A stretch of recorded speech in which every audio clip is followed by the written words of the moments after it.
dal leen ak jàmm ci seen chaîne Numéro TV chaîne bi leen di jox tutoriel saa bu nekk mbokk yi ba tey ak ñun ak yéen ci cours wordpress yi kon bi passé installé woon neen wordpress ba installé lépp ci wordpress donc ñu jéem a fexe def quelques réglages ak ci biir wordpress bu leen fàtte toujours tal serveur bi Apache ak MySQL dugg ci seen navigateur donc navigateur la ñuy dugg bind lan local host toujours local host la ñuy bind. Voilà ñu fekk ci suñu fichier wordpress bi ñu cliquer ci donc automatiquement seeni site bi la ñuy gis yéen a ngi gis nii boo duggee di nga gis sa site bi moo nekk nii instant bi dama connecté quoi moo tax mais xaaral ma déconnecté ñu xool ñu defaat localhost voilà ñu dugg site bi ñu gis nu mel voilà donc comme ni ngeen koy gisee nii site baa ngi nii accueil baa ngi nii donc lii nii moom moo taxaw titre site bi slogan bi menu beeg yooyu noonu donc site bi moo nekk nii lii mooy suñu site pour l'instant voilà léegi nan la ñuy def pour changer ay affaire wala yu demee noonu ci suñu site donc boo ñëwee ba ci lien site bi ci slash bii nii ngay fekk foofu noonu da nga fay tapé wp admin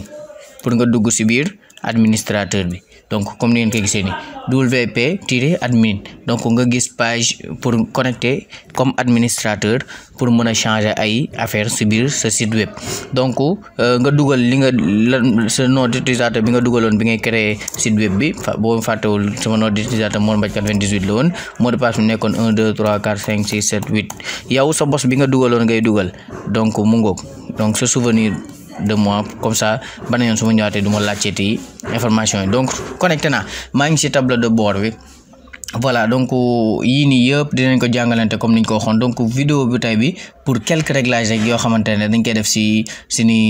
wordpress balaa ñuy avancer tuuti donc ñu njëkk a def réglage général dem ci général donc automatiquement fii mën nga ko utiliser pour changer sa turu site web bi donc titre du site donc su ma neexee par exemple titre bi ma changer ko au lieu de xibaar Sénégal ma def ko Annaba info donc changer naa turu kii bi xaaral ma enregistrer modification yi loo changer rek da ngay enregistrer modification yi comme ça mu enregistrer ko donc xaaral ma dem aller sur le site donc xaaral ma dem site bi xool ba xam automatiquement gis ngeen ko Annaba info donc turu site bi changé na slogan bi tamit mun naa ko changer def par exemple lu la neex yéenay xool rek informatique donc yéenay xool rek voilà donc toujours loo changer rek automatiquement dafay changer mais ginnaaw bi nga defee enregistrer donc comme ni ngeen koy gisee nii ñu actualiser comme ni ngeen koy gisee slogan bi enregistré wu na donc comme yéenay commencé gis ne WordPress ay changer rek la ay changer yu ndaw la comme niñ changer wee Annaba bii nii noonu lañ ko mën a changer wee def ko logo bi au lieu de noonu lañ mën a changer couleur bi noonu lañ mën a changer slogan fi mu tegwee noonu lañ mën a régler fi ay mode yëpp mais balaa ñuy yegg incha allah donc automatiquement ñu continuer ba tey lii moom mooy adresse u URL site web bi par exemple comme ni ngeen koy gisee nii URL baa nekk nii URL bi moo nekk nii localhost / Annaba TV moom mooy seen URL bi donc loolu noonu booy héberger ce site foofu laa lay suggérer nga changer ko voilà donc adresse email administration bi moom moo nekk nii moom lañ dugaloon bi ñuy créer seeni site web wordpress bi suñ neexee mën nañ ko changer aussi inscription bi lii nii moom mooy comme dañuy teg benn lien boo xamante ne képp koo xamante ne bëgg na inscrire ci site web bi par exemple mu nekk benn abonné wala benn contributeur wala benn administrateur wala éditeur ak yu demee noonu ñu autoriser lien boo xamante ne day mën a def loolu donc soo coché fii loolu léegi nag fii nii li nga ciy choisir moom mooy képp koo xam ne inscrit na li muy njëkk a nekk bu inscrit imam mu nekk abonné wala mu nekk contributeur wala mu nekk auteur wala mu nekk éditeur wala mu nekk administrateur bu fekkente ne da nga ko def administrateur nit ki su inscrire directement dafay nekk administrateur yor contrôle site web bi comme yow ni nga ko yoree donc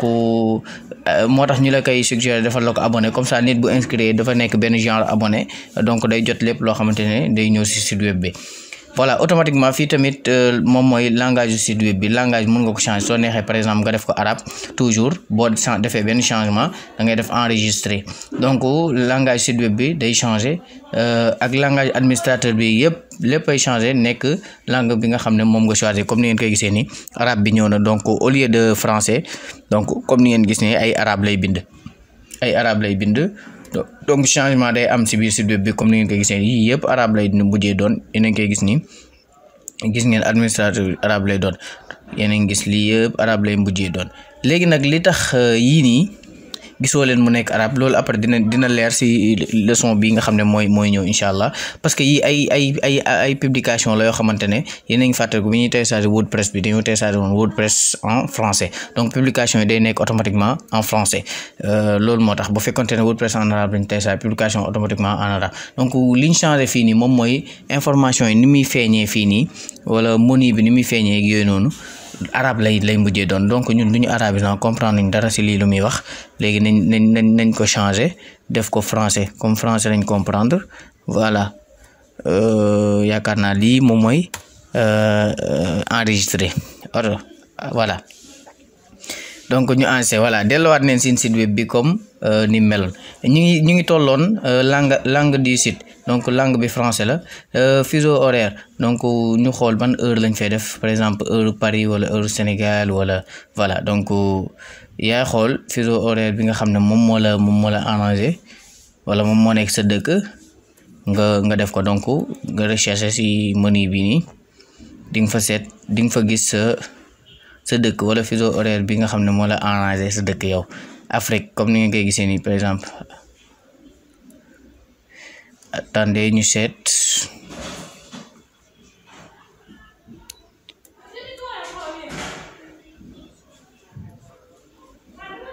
ñun suñu dëkk est-ce que dinañ ko gis sax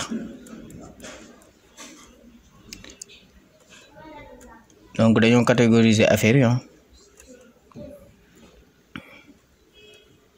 Amérique Afrique Banjul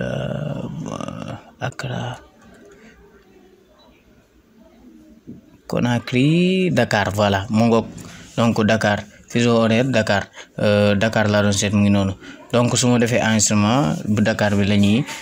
indi lii nii ngeen di gis moom mooy format date bi ak heure yi nan lay affiché par exemple format date bi day affiché 24 janvier 2020 comme nii day affiché jour ba pare mois ba pare année wala day affiché année wala après teg ci mois wala ak jour wala day affiché yow yaa xool ni nga xam ne noonu nga bëgg mu affiché soo neexee tamit nga personnaliser ko fii nii mun nga lii ju bi moom mooy jour bi moom mooy mois bi mooy année donc soo neexee nga personnaliser ko au lieu de Y de nekk fii par exemple F nekk fii donc boo leen fàttal ko majuscule la woon quoi donc voilà donc Y de par exemple F nekk fii voilà donc nii lay demee jour heure mois donc mu ngoog li yaa xool ni nga xam ne noonu la arrangé donc naa ko bàyyi bi nii comme comprendre ngeen rek naka noonu tamit format heure bi day affiché 13h30 wala mu affiché ko nii 1h30 13h30 dindi minute bi wala nga personnaliser ko yaay xool ni nga xam ne noonu nga ko bëggee donc fii tamit début semaine bi par exemple bu fekkente ne bu la neexee nga ne àjjuma moom mooy commencement semaine bi wala bu la neexee nga ne samedi moom mooy commencement semaine wala bu la neexee nga lundi mooy commencement semaine bi loolu rek moom mooy paramétrage yi nga xam ne loolu la ñu war a def ci vidéo bi nii mbokk yi xaaral nañu ci beneen vidéo incha allah.